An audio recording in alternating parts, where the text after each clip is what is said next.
মিলাও। কোথায় তোমার বাড়ি, কোথায় তোমার বিছানা, কোথায় তোমার ঘর? ওই দামি বিছানার থেকে টেনে টেনে নামাইয়া ঘরের চাদরের মধ্যে ফ্লোরের মধ্যে একটা চাটাই বিছান শোয়া রাখলো। আর এবার তোমার আমার কেউ নাই, সন্তান এসে শুধু কান্না করে আর বাবা বাবা বলে চিৎকার করে। কত জায়গা থেকে আত্মীয় স্বজন আসে, মাইকে মাইকে এলান হয়ে গেল জমিন থেকে অমুক ছেড়ে অমুক বিদায়। আর এবার তুমি আর আমি বড় একা। একদল লোক চলে গেল বাজার থেকে কাফনের কাপড় কিনে আনার জন্যে, একদল লোক চলে গেল বড়ই পাতা দিয়ে গরম পানি খাওয়ার জন্যে, একদল লোক চলে গেল বাগানের কিনারায় মশারি টানায় গোসলের ব্যবস্থা করার জন্যে, একদল লোক চলে গেল কবর খনন করার জন্যে। ধরে ধরে তোমাকে আমাকে বাগানের কিনারায় না হয় ওই মশারির মধ্যে ঢুকাইয়া গরম পানি দিয়ে ডলে ডলে ডলে ডলে কত যত্ন করে গোসল করায়। কাউরে জিজ্ঞাসা করলে কেউ জবাবটুকু পর্যন্ত দেয় না। সন্তানরে যদি ডাক দিয়া বলি এত কেন যত্ন করে গোসল করা, সন্তান আমার ডাকের আওয়াজ শুনে না। আরে বড় যত্ন সহকারে গোসল করাইয়া রঙিন কোনো কাপড় নয়, 3টা সাদা কাপড় দিয়া প্যাকেট করায় দেওয়া হলো। ও পর্দার আড়ালের মা, তোমাকেও 5টা কাপড় দিয়া প্যাকেট করে দেওয়া হবে। কখনো কি হিসাব মিলাইছো এই কবর কত বড় ভয়ঙ্কর? এইবার দেখুন তোমার আমার মাথায় বান লাগাইলো, কবরের মধ্যে বান লাগাইলো, পায়ের মধ্যে বান লাগাইলো, আহারে উঠানের মধ্যে লম্বা করে ছিদ করে ফালায় রাখলো। ওনার মাথা তুলেও দাঁড়াইতে পারি না, পা তুলেও দাঁড়াইতে পারি না, কোমরটা সোজা করে বসতেও পারি না। আর এখন দুনিয়াটা আমার একা, কত বাড়ি কত গাড়ি কত কিছু করলাম, এখন তো কিছুই নাই, সব ভাগাভাগি করার জন্য ব্যস্ত হয়ে গেল। আরে আমারে ধরে ধরে মাঠে এনে জানাজার সামনে দাঁড় করায় দেওয়া হলো। মসজিদের ইমাম সাহেব আমাকে দিয়ে জানাজা পড়লেন। এবার আমার লাশটাকে ধরাধরি করে করে খবরের দেশে নিয়ে যায়। খবরের মধ্যে 3টা লোক টপ করে নেমে গেল। একজনে আমার মাথায়, আরেকজনে কোমরে, আরেকজনে পায়ের মধ্যে ধরে কবরের মধ্যে রাখলো। কবরের মধ্যে রেখে একটা একটা করে বাঘ বিচার, মাথার বানটা, পায়ের বানটা, কোমরের বানটা কইলা কবর থেকে উঠে চলে আসলো। চাটাই বাহকলা বিছায় মাটির চাপ দিতে শুরু করলো। এখন আমি তাকায় দেখি আমি কবরের ডানেও মাটি, আমার কবরের বামেও মাটি, আমার কবরের সামনেও মাটি, আমার কবরের পেছনেও মাটি, আমার কবরের উপরেও মাটি, আমার কবরের নিচেও মাটি। আরে আমি তো নরম বিছানা ছাড়া কোনোদিন ঘুমাইতে পারি না, কিন্তু এটা তো মাটির কবর, এখানে বিছানার ব্যবস্থা নাই। আমি তো এসি রুম ছাড়া ঘুমাইতে পারি না, এটা তো কবর, এখানে কোনো এসির ব্যবস্থা নাই। আমি তো বাতি ছাড়া ঘুমাইতে পারি না, এটা বড় অন্ধকার ঘর। কবর বারবার করে ডাকে, আনা বাইতুল যুলমা, আনা বাইতুল ওয়াহদা, আনা বাইতুত তুরাব। কবর বলে আমি বড় একাকীর ঘর, আমি অন্ধকার ঘর, আমার কাছে সাথী নাই, বাতি নাই, দুনিয়ার কোনো কিছুই নাই। কবর বলে আমি শুধু চিনি আমল। যদি ভালো আমল করে আসতে পারো আমি কবর ভালো আচরণ করব, আর কবর বলে যদি ভালো আমল করে আসতে না পারো কপাল পোড়ার দল। আমি কবরের ডানে মাটি, সামনে মাটি, বামে মাটি, পেছনে মাটি, উপরে মাটি, নিচে মাটি, মাটি আর মাটি। আমি কবর 2 দিকের মাটিগুলো একত্রিত হইয়া গুনাহগারের লাশটাকে এত জোরে চাপ মারবো, এক পজরের হাড্ডি কিন্তু আরেকটা পজরের মধ্যে নিয়ে পৌঁছাইয়া দেব। বাজানরে কবর বড় ভয়ঙ্কর, এর চেয়ে আরো বেশি ভয়ঙ্কর হাসরের ময়দান, আরো বেশি ভয়ঙ্কর পুলসিরাতের ময়দান। পুলসিরাত কিয়ামতের ময়দানে মানুষগুলো যখন দাঁড়াবে, মানুষ তাকে দেখবে সূর্য মাথার মুড়ো মাথা উপরে দেখা যায়, সূর্যের তাপে মাথার মগজগুলো ভাতের মারের মতো ঠকবক ঠকবক করে ফুটতেছে। মানুষ তাকে দেখবে ডান দিক থেকেও জাহান্নামের আগুন আগায়, বাম দিক থেকেও জাহান্নামের আগুন আগায়, সামনের দিক থেকে, পেছন দিক থেকে, চারিদিক থেকে জাহান্নামের আগুন গুরিম গুরিম আওয়াজ দিয়ে দিয়ে সামনের দিকে আগায়। মানুষগুলো বেচাইনার পেরেশান হয়ে যাবে, কোন দিকে গেলে জাহান্নামের আগুন থেকে মুক্তি পাওয়া যায়। আহারে এরপরে তাকে দেখবে পুলসিরাত, এত ভয়ঙ্কর গুনাহগার যখন পুলসিরাতের দিকে তাকাবে, তাকে দেখবে চুলের চেয়েও চিকন দেখা যায় আর হীরার চেয়েও ধার। ভয়ঙ্কর অবস্থা। ওই পুলসের উপরে যখন গুনাহগার পাড়া দিবে, পা কেটে জাহান্নামের মধ্যে পড়ে যাবে। হাত দিয়ে ধরার চেষ্টা করবে, হাতটাও কেটে জাহান্নামের মধ্যে পড়ে যাবে। হাদিসের মধ্যে পাওয়া যায় মুখের দাঁত দিয়ে কামড় দিয়ে ধরে রাখার চেষ্টা করবে, কিন্তু দাঁতটাও কেটে জমিনের মধ্যে জাহান্নামের মধ্যে পড়ে যাবে।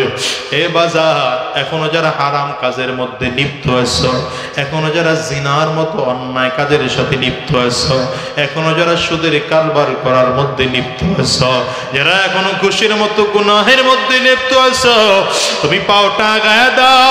আমি তোমার পায়ে হাত দিয়ে বলি, গুনাহ ছেড়ে দাও। আরাম রাস্তায় কদম বাড়াইও না, গুনাহের রাস্তায় কদম বাড়াইও না, গুনাহের রাস্তায় কদম বাড়াইও না। বাজান রে, কয়দিন বাঁচবা বলো? আজ আছি দুনিয়া, আগামী কালকে থাকবো এমন কোনো গ্যারান্টি নাই। আমি তো সব সময় বলি, আজকেও বলে যাই, দুনিয়ায় তো আসার সিরিয়াল আছে বাজান, যাওয়ার কোনো সিরিয়াল নাই। জন্য আজকের ময়দান থেকে ওয়াদা করে যাও, যতদিন আল্লাহর এই জমিনে বেঁচে থাকবো আর হারাম রাস্তায় চলবো না, শয়তানি রাস্তায় কদম বাড়াবো না, গুনাহের রাস্তায় কদম বাড়াবো না। যতদিন আল্লাহর এই জমিনে থাকবো, দ্বীনের পথে চলবো। কারা কারা ওয়াদা করতে পারো? দুইটা হাত উঁচা করে আমার আল্লাহরে দেখাও। আওয়াজ দিয়ে চিৎকার করে জোরে ডাক দাও না, আল্লাহ।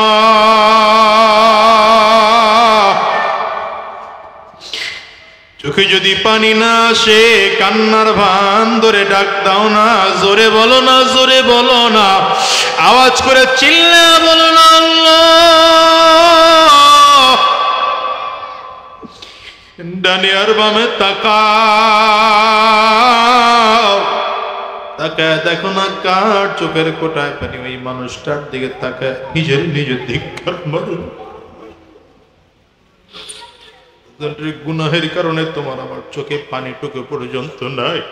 আমার মালিকরে বলো, আল্লাহ আমার জিন্দেগির গুনাহ মাফ করে দাও, আর হারাম রাস্তায় চলবো না, শয়তানি রাস্তায় চলবো না, গুনাহের পথে চলবো না।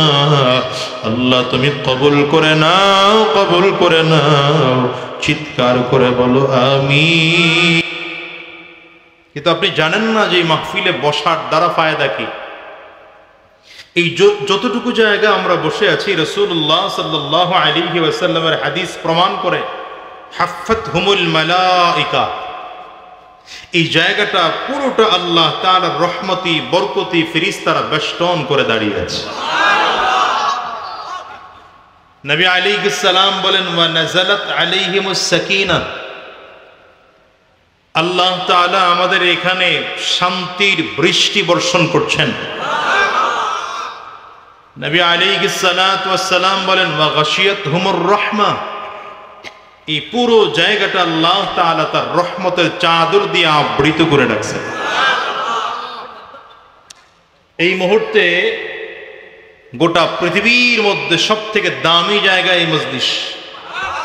আরো জোরে বলেন সুবহানাল্লাহ। এটা এখন সাধারণ বালুর মাঠ না, এটা এখন পতিত কোনো জায়গা না। মুনাজাত হওয়ার আগ পর্যন্ত, এই মজলিস ভাঙার আগ পর্যন্ত এটা জান্নাতের বাগান।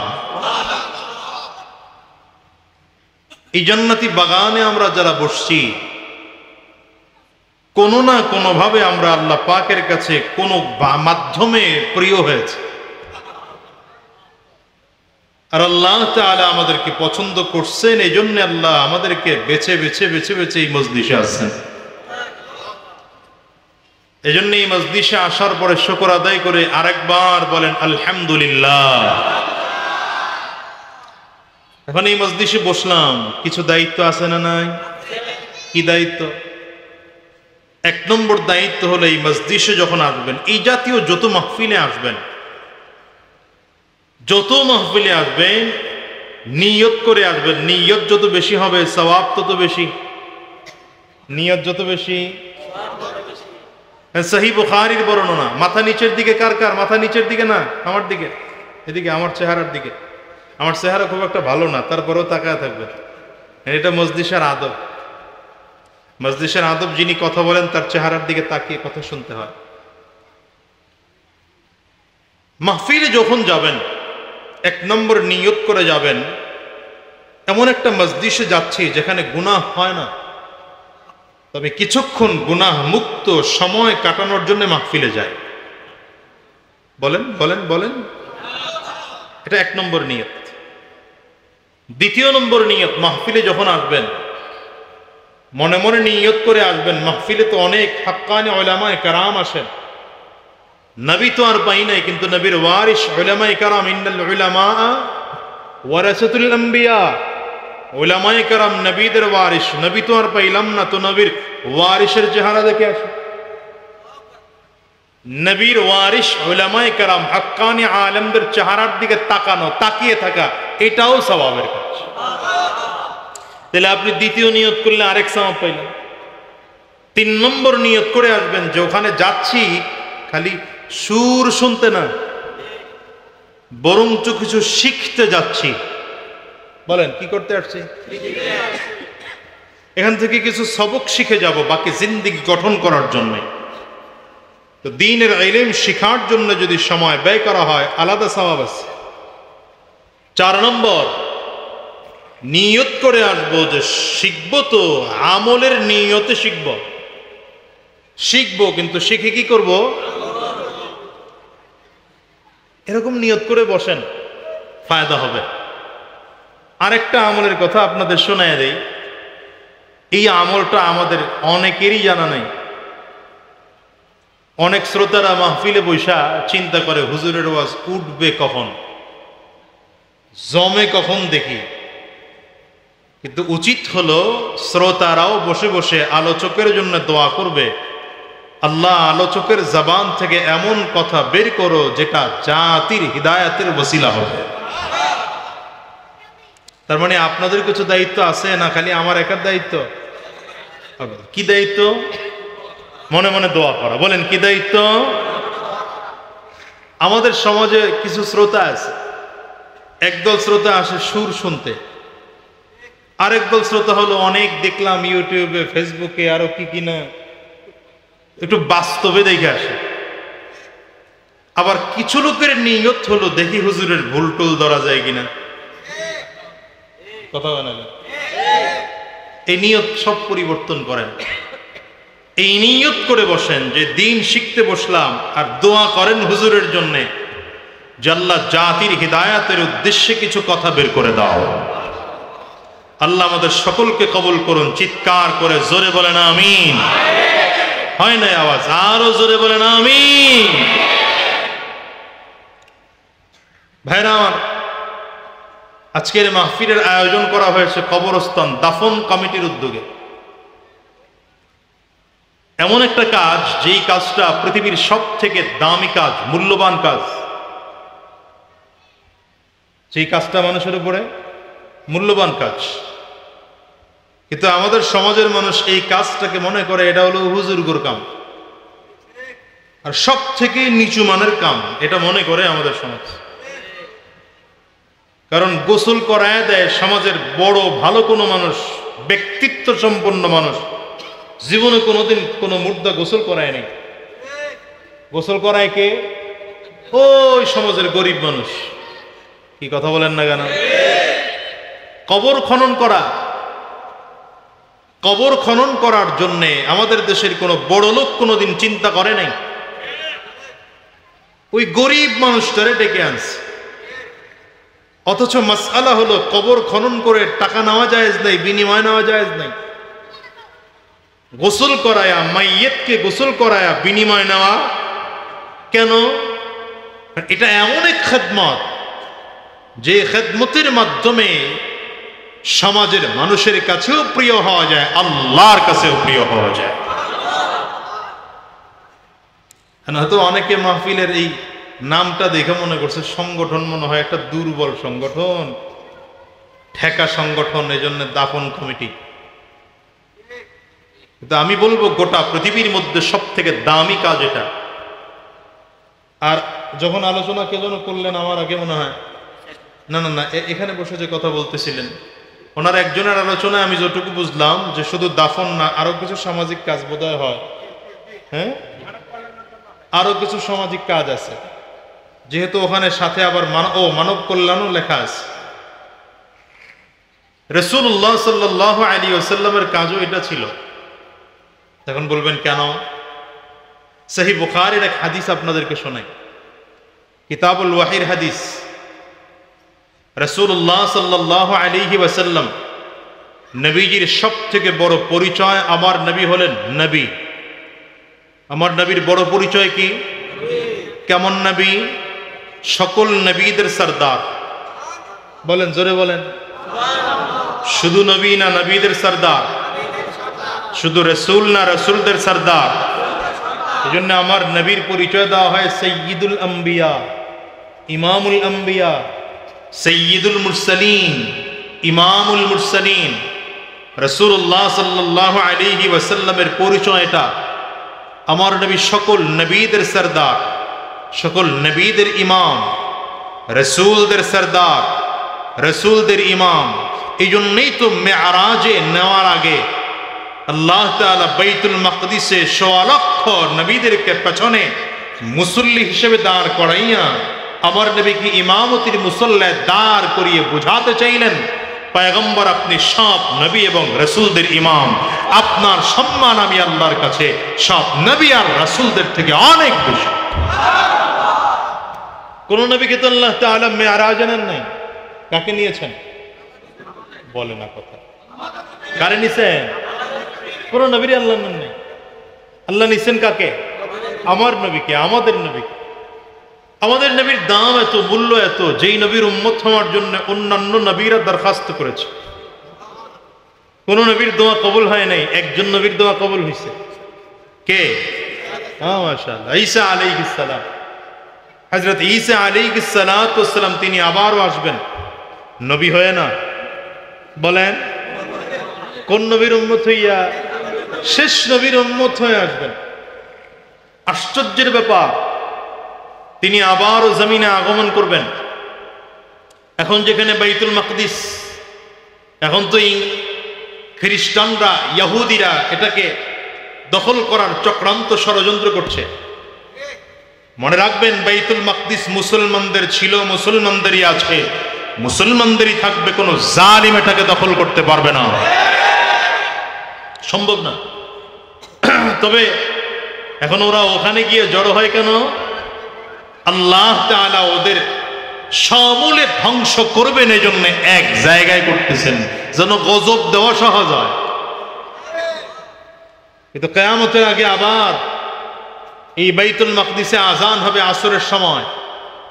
আসরের আজান হলে নামাজের আগ মুহূর্তে দুই ফেরেশতার কাঁধে ভর করে হযরত ঈসা আলাইহিস সালাতু ওয়াস সালাম বাইতুল মাকদিসের ছাদে নামবেন এবং সেখান থেকে হেঁটে হেঁটে নিচে নেমে তাকিয়ে দেখবেন সব মুসল্লিরা কাতার করে দাঁড়িয়ে আছে। তখনকার বাইতুল মাকদিসের যিনি ইমাম থাকবেন তিনি বলবেন, পয়গম্বর ঈসা আপনি ইমামতি করেন। ঈসা আলাইহিস সালাম বলবেন, আজকে আমি উম্মত হয়ে আসছি, নবী হয়ে না। আমি আজকে মুহাম্মদুর রাসূলুল্লাহর উম্মত, সুতরাং আমি ইমাম নয়, আমি মুসল্লি হব। আর মুহাম্মদুর রাসূলুল্লাহর উম্মতের ইমামের পেছনে দাঁড়িয়ে নামাজ আদায় করব। এই নবীর দাম এটা। এই নবী আলাইহিস সালাতু ওয়াস সালামের এক নম্বর পরিচয় আমার নবী নবী। দ্বিতীয় নম্বর আমার নবীর পরিচয় শ্রেষ্ঠ আদর্শবান রাষ্ট্রনায়ক। বুঝেননি কথা? এখন তো আমরা হুজুররা রাজনীতির কথা বলে আপনার মেজাজ ঠেজাজ গরম হয়ে যায়। 16 বছর আপনার তো চান্দি গরম হয়ে গেছে, কথা কয় না। আমি বলবো হুজুর রাজনীতির কথা বললেন না, না বইলে উপায় কি? আনছেন তো চেয়ারম্যান, রাজনীতির মানুষ আনছেন তো কিছু শোনা লাগবে। তবে হ্যাঁ, মনে রাখেন, আমি কাউকে কটাক্ষ করে কোনোদিন কথা বলি নাই, বলবো না। আমি দরদ নিয়ে কথা বলি, মানুষকে বোঝানোর জন্য কথা বলি। কথা বুঝাইতে পারলাম? তবে 100% খুশি রেখে তো দুনিয়া ওয়াজ করা যায় না। আল্লাহ নিজেই খুশি রাখতে পারেন না সবাই রে। কি কথা বল না কেন? এই রাসূলুল্লাহ সাল্লাল্লাহু আলাইহি ওয়াসাল্লামের দ্বিতীয় নম্বর পরিচয়, নবী সফল, শ্রেষ্ঠ, আদর্শবান রাষ্ট্রনায়ক। নবীজির ৩ নম্বর পরিচয়, আমার নবী গোটা পৃথিবীর মধ্যে শ্রেষ্ঠ, আদর্শবান মানব কর্মী, সমাজ কর্মী। সুবহানাল্লাহ বলবেন না? ওই কথাটা ভালো লাগলো না আপনাদের? না, শ্রেষ্ঠ সমাজকর্মী ছিলেন আমার নবী, সমাজের শ্রেষ্ঠ সেবক ছিলেন আমার নবী। এর প্রমাণ কি? এর প্রমাণ হচ্ছে রাসূলুল্লাহ সাল্লাল্লাহু আলাইহি ওয়াসাল্লাম ওই গারে হেরা, কোথায়? জবল রহমতের গারে হেরায় 40 দিন আমার নবী নির্জনে ছিলেন, গোপনে ছিলেন। নির্জন অবস্থায় জিবরিল আমিন নিজস্ব আকৃতি নিয়ে আমার নবীর সামনে হাজির হয়েছে। আমার নবী জীবনের প্রথম জিবরিল আমিনকে নিজের চোখে সশরীরে জিবরিলকে দেখছেন। জিবরিল আমিন আমার নবীর সামনে দাঁড়িয়ে বললেন, ইয়া মুহাম্মদ ইকরা, পয়গম্বর আপনি পড়েন। নবী বলেন, মা আনা বিকারিন, পড়তে জানি না। পয়গম্বর বলেন, ফাআখাযানি ফাগাত্তানি হাত্তা বালাগা মিন্নিল জুহুদ। জিবরিল আমাকে ধরলেন, সিনার সাথে সিনা মিলিয়ে জোরে চাপ দিলেন, এত জোরে চাপ দিলেন ব্যথা পেয়েছে। নবী আমার বলেন, জিবরিল ছেড়ে দিয়ে বললেন, ইকরা, আবার পড়েন। নবী আবার বললেন, পড়তে জানি না। জিবরিল দ্বিতীয়বারের মতো করে আবার ধরে চাপ দিলেন, ছেড়ে দিলেন, বললেন পড়েন। নবী তৃতীয়বারেও বললেন, পড়তে জানি না। জিবরিল আবারও আমার নবীকে ধরলেন, আবারও চাপ দিলেন, আবারও ছেড়ে দিলেন। ছেড়ে দিয়ে বললেন, পয়গম্বর আপনি পড়েন, আল্লাহর নামে পড়েন। নবীজি পড়া শুরু করলেন, ইকরা বিসমি রাব্বিকাল্লাযী খালাক, খালাকাল ইনসানা মিন আলাক, ইকরা ওয়া রাব্বুকাল আকরাম, الذي علم بالقلم علم الإنسان ما لم يعلم। الله أكبر। যেই নবী প্রথম বললেন পড়তে জানি না, দ্বিতীয়বার বললেন পড়তে জানি না, তৃতীয়বার বললেন পড়তে জানি না, সেই নবী এবার এক একটা আয়াত করে করে করে করে কোরআনের 5 আয়াত নবী পড়ে নেয়। এই জিবরিল আমিনকে আমার নবী সশরীরে দেখলেন, ভয় পেয়ে গেছেন। নবীজি সশরীরে দেখে ঘরে আসছেন, জ্বর, প্রচন্ড জ্বর। আম্মা জান খাদিজা রাদিয়াল্লাহু আনহা কে বললেন, জাম্মিলুনি, আমাকে চাদর দিয়ে ঢেকে দাও,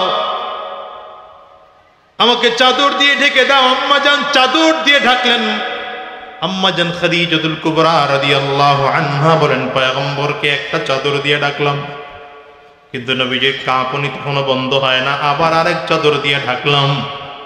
এরপরে নবীজির কাঁপুনি বন্ধ হয় না, আর একটা চাদর দিয়ে ঢাকলাম। 3 চাদর দিয়ে আম্মা জান আমার নবীকে ঢাকলেন। ঢেকে এবার আমার নবীকে বুকের মধ্যে জড়ায় চাপ দিয়ে রাখছেন।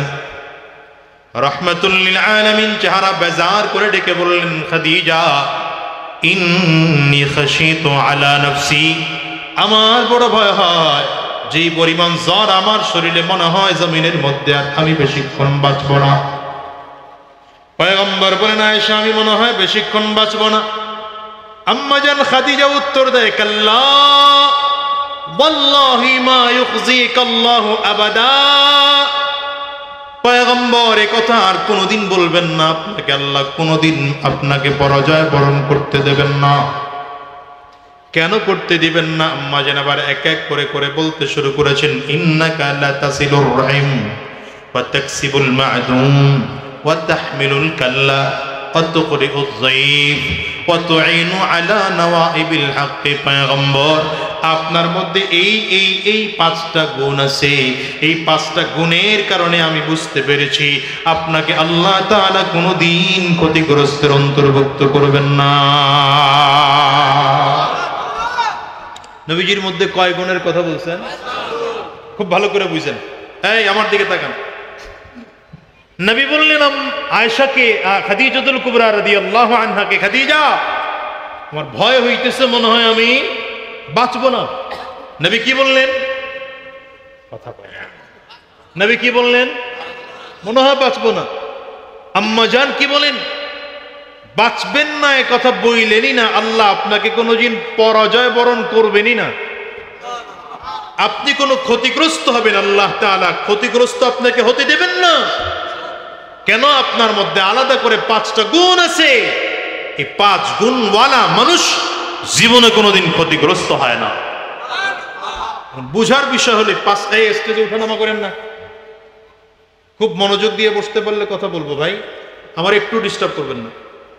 যারা স্টেজে বসছেন বসে থাকবেন, যারা নিচে আছেন নিচেই থাকেন। কয়টা গুণের কথা বলছেন? এই 5টা গুণ মনে রাখেন।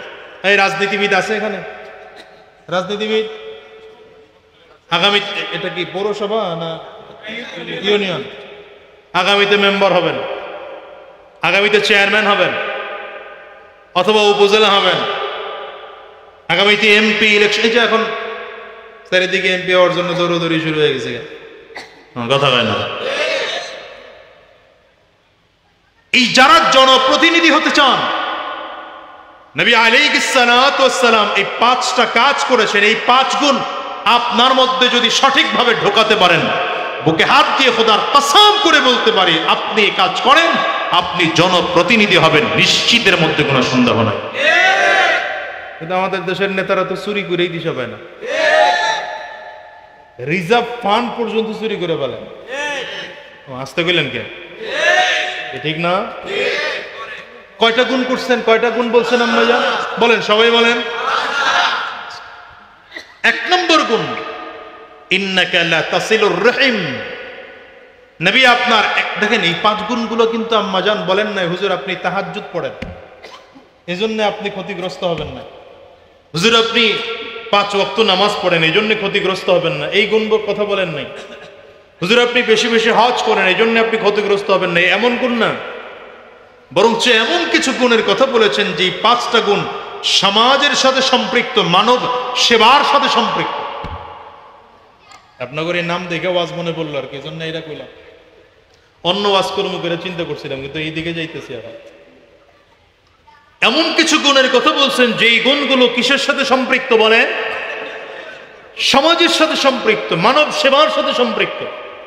এর মধ্যে 1 নম্বর, ইন্নাকা লা তাসিলুর রহিম। পয়গম্বর আপনি আত্মীয়তার বন্ধন টিকিয়ে রাখেন। 1 নম্বর, কিসের বন্ধন টিকিয়ে রাখেন? জোরে বলেন। আত্মীয়তার বন্ধন টিকিয়ে রাখা যে ইসলামের বিধান, এটা আমাদের দেশের মানুষ এখন আর বুঝে না। আর বিশেষ করে এখন মানুষ শহরমুখী হয়ে এমন এক অবস্থা, বিল্ডিং ঘর তৈরি করলো, দরজা আটকাইলে যেমন বাহিরের খবর থাকে না, ঠিক দরজা বন্ধ করার পরে কোনো আত্মীয় স্বজনদের সাথেও আমাদের মানুষ যোগাযোগ রাখে না। ভাই ভাইয়ের চেহারা দেখে না, বছরকে বছর হয়ে গেছে। কি কথা বলেন? বাবা মা সন্তানের চেহারা দেখে না 6 মাসে। কি আছে না নাই? খালাতো ভাই, মামাতো ভাই, চাচাতো ভাই, ফুফাতো ভাই বহু দূরের কথা। মামা খালু ফুফা এরা বহু দূরের কথা। নিজের আপন ভাইয়ের সাথে সম্পর্ক ভালো না, অথচ রক্তের বন্ধনে আত্মীয় স্বজনদের সাথে যোগাযোগ রাখা এটা ঈমানের দায়িত্ব। কাদের দায়িত্ব? এই জন্য আপনারা যারা এখানে বয়ান শুনতে পড়ছেন, এই আমার দিকে জুয়াইনারি, তোমরা আমার দিকে ভালো করে তাকায় থাকবে, গার ঘুরাইবে না। আত্মীয় স্বজন যারা আছে, আপনার আত্মীয় আপনাকে ফোন দেয় না, আপনি দেন। আপনার মামা আপনাকে বছরে একবারও ফোন দেয় না, আপনি দেন। আপনার চাচা, আপনার খালু, আপনার ফুফা আপনাকে ফোন দেয় না, আপনি ফোন দেন। আপনার খালাম্মা, আপনার ফুফু, আপনার নানা, আপনার কে তালই, এই আত্মীয় স্বজন আপনাকে ফোন দেয় না, আপনি ফোন দেন। গিয়েছেন কাশীপুর, কাশীপুর কাছে নাকি? কাশীপুরে আপনার মামা বাড়ি, হঠাৎ করে ঢুকে পড়েন, পর্দার আড়াল থেকে ডেকে ঢুকে জিজ্ঞেস করে আসেন, মামায় বাড়ি নাই, মামি কেমন আছেন? কথা বলেন। এই আত্মীয় স্বজনদের মধ্যে একটা সমস্যা আমাদের দেশে আছে। আত্মীয় স্বজনদের বাড়ি গেলে কিছু নিয়ে যাওয়াই লাগবে। নিয়ে যাওয়া ভালো, কিন্তু যদি কেউ নিয়ে যেতে না পারে তাইলে কোনো দোষের কথা কয় না, দোষের কিছু না। কিন্তু নিয়েই যাইতে হবে। এই চিন্তা যদি মাথায় রাখেন তাইলে আত্মীয়র বাড়ি যাওয়া হয় না। অমুক সময়ে যাইতে হবে, সে দাওয়াত দিলে যাবো, এছাড়া যাব না। এই কার্টেসি মেনটেইন হলে তাইলে আত্মীয় স্বজনদের বাড়ি যাওয়া হয় না। এই জন্য আমি আমার যত আত্মীয় স্বজন আছে আমি একবারে বলছি, আমারে কোনোদিন দাওয়াত দিয়ে পাইবেন না। তো হঠাৎ করে এসে হাজির হবে। কোনো আত্মীয় স্বজনের বাড়ি রাত্র 3টায় ফোন দিছি যে আইসা পড়ছি কিন্তু দরজার সামনে, কেন মাহফিল করে হয়তো ওই রাস্তা দিয়ে যাইতেছি, হঠাৎ করে মনে করলাম আরে 5 কিলো সামনে তো আমার এক আত্মীয়র বাড়ি, ফোন দিছি আসেননি, যাক না হলে আস তো ঢুকতেছি। আমার জীবনে এটা অনেকবার হয়েছে। এখন এই রাত 3টার সময় কোথায় মিষ্টির দোকান খোলা পাবো আর কোথায় ফলের দোকান খোলা পাবো, এমনি গিয়ে উঠছি। মাশাআল্লাহ, কথা বলেন না? এই আত্মীয়তার সম্পর্ক টিকিয়ে রাখা এটা আমার নবীর সুন্নাহ। আজকে সমাজের মধ্যে আত্মীয়তার বন্ধন নষ্ট হয়ে গেছে। ভাই ভাইয়ের চেহারা দেখতে পারে না, সন্তান আর বাবা মায়ের বিরুদ্ধে মামলা চলে। সন্তান বাবার বিরুদ্ধে মামলা করেছে, বাবা সন্তানের বিরুদ্ধে মামলা দায়ের করে। পত্রপত্রিকায় দেখেন না আপনারা, এগুলো গোটা সমাজ ধ্বংস হয়ে গেছে। এটা নবীজির 1 নম্বর গুণ। 2 নম্বর, ওয়া তাহমিলুল কাল্লা। আম্মা জান খাদিজা বলেন, পয়গম্বর, শুনতেছেন আপনারা? ঠিক আছে তো? মনে থাকবে? লিখে রাখেন, যদি কারো মনে না থাকে লিখে রাখেন কাগজ কলম লয়ে। খালি তো একটা মোবাইল পাইছেন, গেমস খেলে খেলে সময় নষ্ট করে জয়েন্টি। কাগজ কলম লয়ে বইতারো না মাহফিলে, ভিডিও লয়ে খালি ঘুরায়, এমনি করে ঘুরায়। 2 নম্বর, ওয়া তাহমিলুল কাল্লা। আম্মা জান বলেন, পয়গম্বর আপনার 2 নম্বর গুণ হচ্ছে আপনি দরিদ্র মানুষদের সহযোগিতা করেন। দরিদ্র মানুষদের, দরিদ্র কারা? যে মানুষগুলোর ইনকাম আছে। বুঝেন আগে, দরিদ্রের মধ্যে পার্থক্য হয়েছে, সামনেরটা আসতেছে। যে মানুষগুলোর ইনকাম আছে কিন্তু ইনকাম তার জীবনের চলার জন্য যথেষ্ট না। ইনকাম নাই তা না, ইনকাম আছে কিন্তু ইনকামটা তার জন্য ইনকাম। বুঝেন নাই কথা? এই মনে রাখবেন, এই শ্রেণীর মানুষগুলো সমাজের সবথেকে বেশি মুসিবতগ্রস্ত। এরা কারো কাছে বলতেও পারে না, কারো কাছে চাইতেও পারে না। আমি এটা আলোচনায় বলি যে বড় লোকরা আমাদের দেশে অভাবী না, কেন তারা ব্যাংকের কাছে লোন চাইলে পায়। কথা বল না, 1200 কোটি টাকা লোন লয়, এরপরে আবার সুদ সহ মাফ করায়। কি কথা বল না? বড় লোক করে তো আমার দেশে বড় লোক বানানোর কায়দা আছে, গরিব করে বড় লোক বানানোর কায়দা আমার দেশে এখনো তৈরি হয় নাই।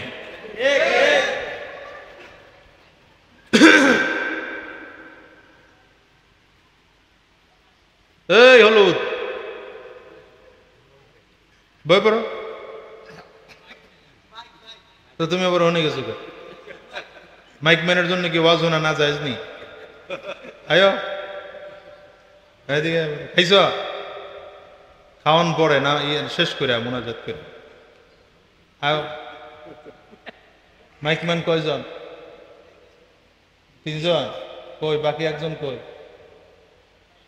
আচ্ছা ঠিক আছে, 2 জন এনে বয়ে থাকো। তোমরা যদি ওয়াজ শুনতা যুগের সব থেকে বড় ওলি হয়ে যাইতাম এখন। হ্যাঁ, আজকের এই ওয়াজ আগামীকাল পাইবা না ভাই। মাইক ব্যবসা করতে পারবা সারা জীবন, কিন্তু বয়ে বয়ে ওয়াজ শুনবা, 1 জন অন্তত করে ওয়াজ শুনবা। কষ্ট হইতেছে আপনাদের? কইলে আমার কয়েন, আমি ছেড়ে দেবেন। মুনাজাত যদি বয়ানের সাথে দিয়ে দেয় অসুবিধা নাই তো? আর কোনো কথাবার্তা নাই তো আপনাদের কারো? ঠিক আছে, হঠাৎ করে মুনাজাত দিয়ে দেবো, খালি ভেজাল করবেন মুনাজাত দিয়ে এলাম। আল্লাহ, খুব ঠান্ডা করে কথা কইতেছে যেন আপনাদেরও ঝামেলা না হয়, আমারও অসুবিধা না। 2 নম্বর তেলে কি, যে মানুষগুলো দরিদ্র, ইনকাম আছে কিন্তু ইনকামটা তার জীবনে চলার জন্য যথেষ্ট না, এই মানুষকেও নবীজি সহযোগিতা করতেন। এই জন্য বলেছিলাম যে আমাদের দেশের বড় লোকরাও সমস্যা না, কারণ তাদের সম্পদ আছে।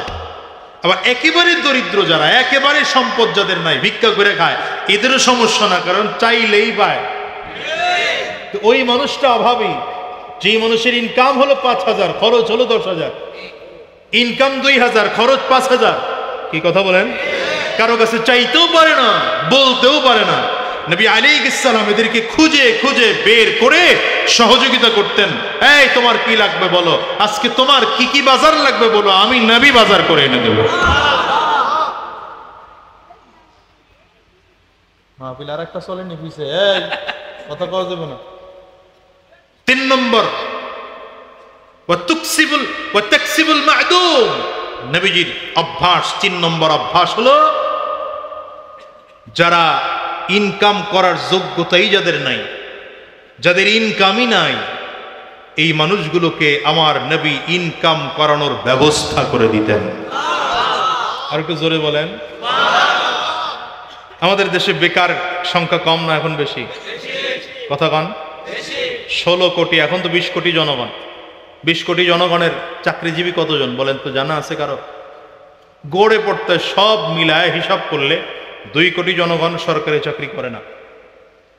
টোটাল চাকরিজীবীর হিসাব করলে 2 কোটি জনগণ সরকারি চাকরি করে না।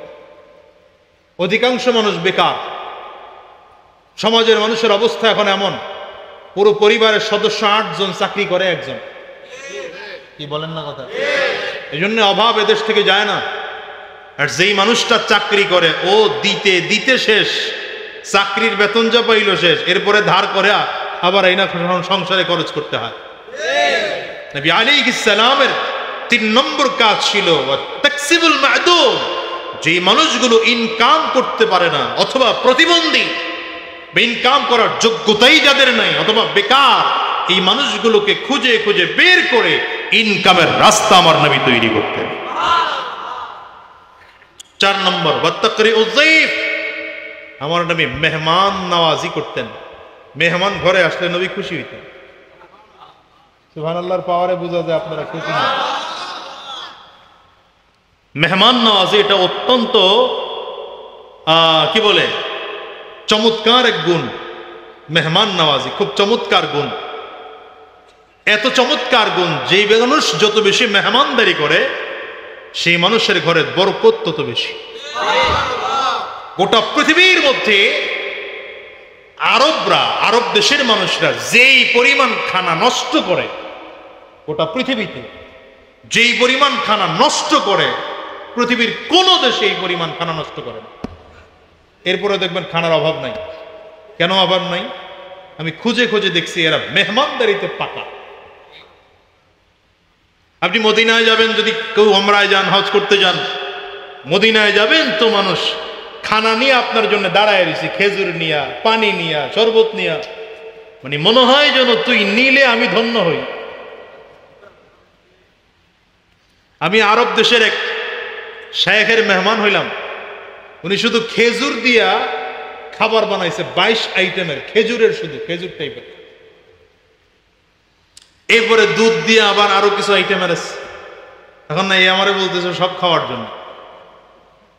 তা আমি তো বাঙালি, দুর্বল জাতি, 1-2টা খায়। আর খেজুরের জিনিস, এত মিষ্টির জিনিস খাওয়া যায় নাকি? এখন সে খুব কষ্ট পাইতেছে। আরে ভাই তুমি খাও না কেন? আমি বললাম যে আমরা বাঙালি জাতি, এগুলা খায় অভ্যস্ত না, আমরা মাছ আর ভাত খাই। আমি জিজ্ঞাসা করলাম আদাস মৌজুদ, ডাইল আছে? ডাইল। আল্লাহ, এই মেহমানদারি বেশি, এই জন্য তাদের বরকত বেশি। আমাদের দেশের মহিলারা স্বামীর বাড়ির মেহমান আসলে চান্দি গরম হয়ে যায়। কতক্ষণ না ফ্রিজের গোস্ত ছুটে না, কারেন্ট নাই, ফ্রিজ খোলা যাবে না। কি কতক্ষণ লাগে? জ্বর, ঠান্ডা, কাশি, মাথা ব্যথা, পায়ে ব্যথা, হাতে ব্যথা, কোমরে ব্যথা, রান্না বাড়া করা যাবে না। নিজের বাপের বাড়ির আসলে মারে মা। কি কথা কন না কেন? মেহমানদারি করা এটা নবীদের অভ্যাস। মেহমানদারি করবেন, ঘরে বরকত বেড়ে যাবে। মেহমানদারি করলে কি হয়? হযরত ইব্রাহিম আলাইহিস সালামের অভ্যাস ছিল, তিনি মেহমান ছাড়া এক বেলা খানা খাইতেন না, এক বেলাও খাইতেন না। জোরে বলেন, আওয়াজ করে বলেন। খানা রেডি হলে খানা দস্তরখানের উপরে রেখে রাস্তায় বের হতেন, রাস্তা দিয়ে কোনো মেহমান যায় কিনা। মেহমানকে ধরে নিয়ে বলতেন আমার বাড়িতে খাইতে চলো। একদিন এক মেহমান নিছেন, মেহমান খাওয়াইতে বসাইছেন, খাইতে বসে দেখতেছে বিসমিল্লাহ কিছু কয়টা হয় না। ইব্রাহিম আলাইহিস সালাম বলেন খাওয়া বন্ধ করো, বিসমিল্লাহ কও আগে। কয় আমি এমনিই খাই, বিসমিল্লাহ ছাড়াই খাই। আমি 40 বছর ধরে বিসমিল্লাহ ছাড়া খাইতেছি, আপনি খাওয়াইবেন? কয় না, বিসমিল্লাহ না বললে খাওয়ান লন বন্ধ, জগা। পাঠাই দিছে মেহমান। খুব ভালো করে বুঝেন কে পাঠাইছে? আল্লাহ তাআলা ডাক দিছে, ইব্রাহিম এই 40 বছর পর্যন্ত আমি আল্লাহ তাআলা আমার এই বান্দাকে বিসমিল্লাহ ছাড়া খাওয়াইছি, তুমি এমন কি হয়ে গেছো যে সে বিসমিল্লাহ বলে নাই, তাকে দস্তরখান থেকে উঠাইয়া দিলা? পয়গম্বর ইব্রাহিম আলাইহিস সালাম দৌড়াইতে শুরু করছেন। কদ্দুর গেছে মেহমান, খুঁজা খুঁজা খুঁজে বের করে এসে কয় ভাই বিসমিল্লাহ বললে বললেন, না বললে না বললেন, খাইতে বসে। সুবহানাল্লাহ, আওয়াজ করো। মেহমানদারিতে বরকত আছে, মেহমানদারিতে আলাদা এক বরকত আছে। খন্দকের যুদ্ধ, খন্দকের যুদ্ধের নাম শুনছেন তো? খন্দকের যুদ্ধে অন্যান্য যুদ্ধের মতো ছিল না, অস্ত্রের যুদ্ধ ছিল না। খন্দকের যুদ্ধটাই ছিল পরীক্ষা খনন করা। পরীক্ষা খনন বুঝছেননি? গর্ত করা। বাংলাদেশের জমিন তো মাটির জমিন, কোদাল দিয়ে কোপ দিলেই গর্ত করা যায়। আরব দেশের জমিন পাথরের জমিন, কোপ দিলে কোদাল উঠে আসে। নবী আলাইহিস সালাতু ওয়াস সালাম সাহাবায়ে কেরামদেরকে ভাগ করে দিলেন, এই 10 হাত তোমরা 10 জন, ওই 10 হাত তোমরা 10 জন। 1000 সাহাবী। কতজন? 1000 সাহাবী। খন্দকের ময়দানে খন্দকের যুদ্ধের কাজ চলতেছে, পরীক্ষা খননের কাজ চলতেছে। প্রচন্ড রোদ। আমাদের দেশের রোদ সহ্য করা যায়, আরব দেশের রোদ সহ্য করা যায় না। চেহারা মনে হয় পুড়ে যায়, চেহারা শুকিয়ে গিয়েছে। হযরত জাবির রাদিয়াল্লাহু আনহু নবীজির চেহারার দিকে তাকায়। একজন সাহাবী নবীজির কাছে আসে, হুজুর ক্ষুধার যন্ত্রণা সহ্য হয় না। নিজের পেটের কাপড় খুলে দেখায়, হুজুর দেখেন এই যে পাথর বেঁধে রাখছে। নবী আলাইহিস সালাম বলেন পেটে কয়টা পাথর বাঁধছো? বলে একটা। নবীজি নিজের কাপড় সরায় দেখায় 3টা। তুমি একটা পাথর বাঁধছো, আমি তো 3 পাথর বেঁধে বসে আছি। ওয়া ইন্নাকা লাআলা খুলুকিন আযীম।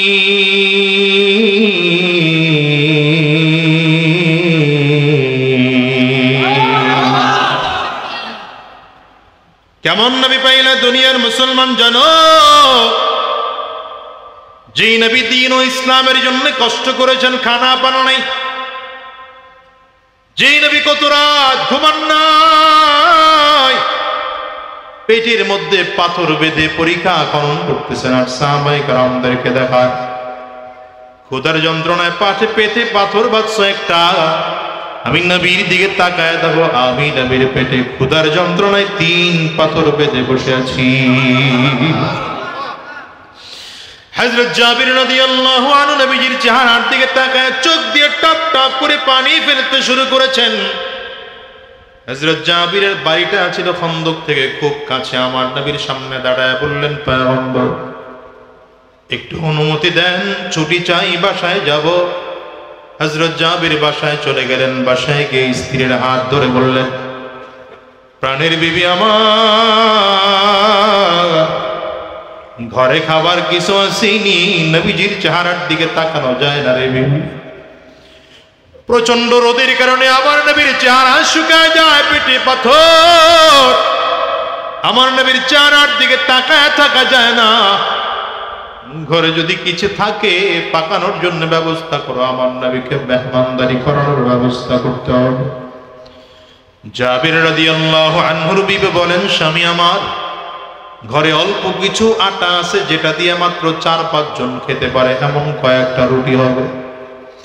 জাবির রাদিয়াল্লাহু আনহু বলেন, তাইলে এক কাজ করো, তুমি তাড়াতাড়ি করে আটার খামিরা বানাও, রুটির ব্যবস্থা করো, রুটি বানাইতে হবে। আমি ছাগল জবাই করে ছোট্ট একটা বকরির বাচ্চা, অল্প ছোট্ট একটা বকরি, ছোট বকরির বাচ্চাটা জবাই করলেন, গোশত প্রসেসিং করে এনে স্ত্রীর কাছে দিলেন। স্ত্রীকে বললেন গোশত পাকাইতে শুরু করো, আমি নবীর দাওয়াত দিয়ে আনি।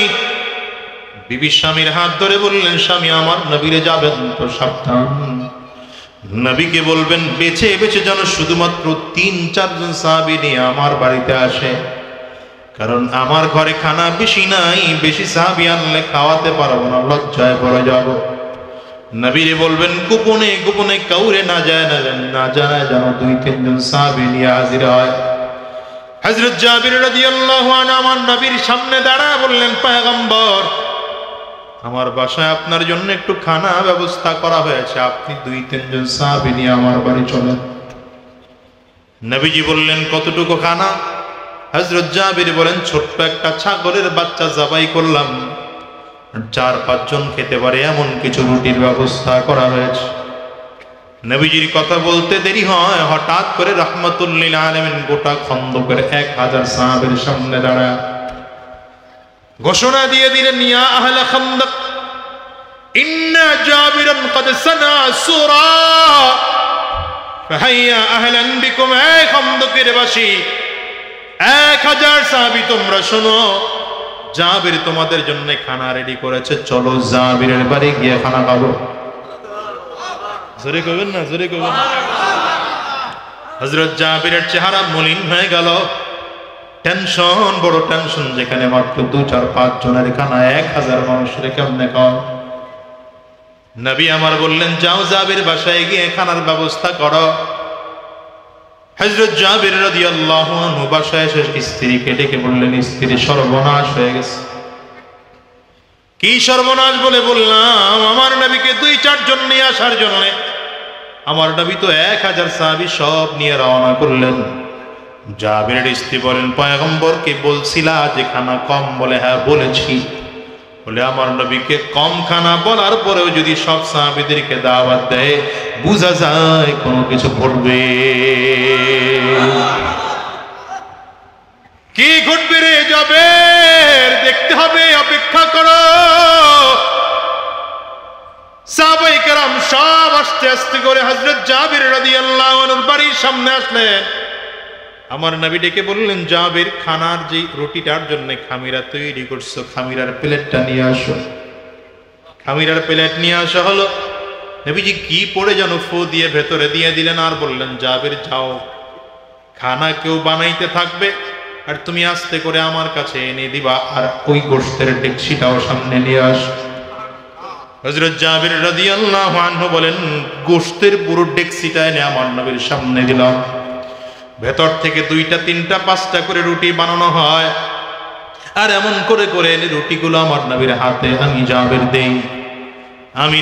আমি নবীর সামনে এগুলো দিলে নবীজি গোশত হাতের মধ্যে লইয়া ওখান থেকে নিজের হাতে গোশতের টুকরা উঠায়, রুটির মধ্যে গোশত দিয়া মোড়ায়া মোড়ায়া রোল বানায় বানায় এক একজন সাহাবীর হাতে দেয়, আর এক একজন সাহাবী মন ভরে ভরে খায়। কারো মন চায় তো কেউ 2টা খায়, কারো ক্ষুধা বেশি তো সে 3টা 4টা খায়, কারো ক্ষুধা আরো বেশি তো সে আরো বেশি করে খায়। এমন করে খেতে খেতে খেতে খেতে 3 জন সাহাবী বিদায় হয়ে গেলেন। এমন করে খেতে খেতে 5 জন সাহাবী খাওয়া কমপ্লিট হয়ে গেল, 10 জন সাহাবীর খাওয়া কমপ্লিট হয়ে গেল, 50 জন সাহাবীর খাওয়া কমপ্লিট হয়ে গেল, 100 জন সাহাবীর খাওয়া কমপ্লিট হয়ে গেল, 200 সাহাবীর খাওয়া কমপ্লিট হয়ে গেল, 500 সাহাবীর খাওয়া কমপ্লিট হয়ে গেল। এমন করে করে করে করে আমার নবীর হাতে হাত দিয়া খেতে খেতে 1000 সাহাবী সব পেট ভরে খেয়ে আবার ময়দানে চলে যায়। আমার নবী এবার ডেকে বললেন জাবির আসো, এখন তুমি আর আমি খাবো। নেতায় আগে খায় না, নেতায় পরে খায়। হ্যাঁ না, আমাদের নেতারাও পরেই খায়, আগে খায় না, আগে খায় না, এটা ভুল কথা। নির্বাচনের সময় আপনা করে খাওয়ায়, নির্বাচনের পরে নেতায় খায়। নির্বাচনের আগে কয় মুড়ি খাবি খা, সিরা খাবি খা, বিস্কুট খাবি খা, টোস্ট বিস্কুট খা, পান খাবি খা, সুপারি খা, পানি খা, শরবত খা, চা খা, সব খা। নির্বাচনের পরে আমি একা খাবো, রাস্তা ভেঙে খাবো, ব্রিজ ভেঙে খাবো, কাউরে খাইতে দেব না। রোডের পরিবর্তে বাস ঢুকায় দিয়ে এরপরে বাকিটা খাইলাম। কি কথা কন না কেন?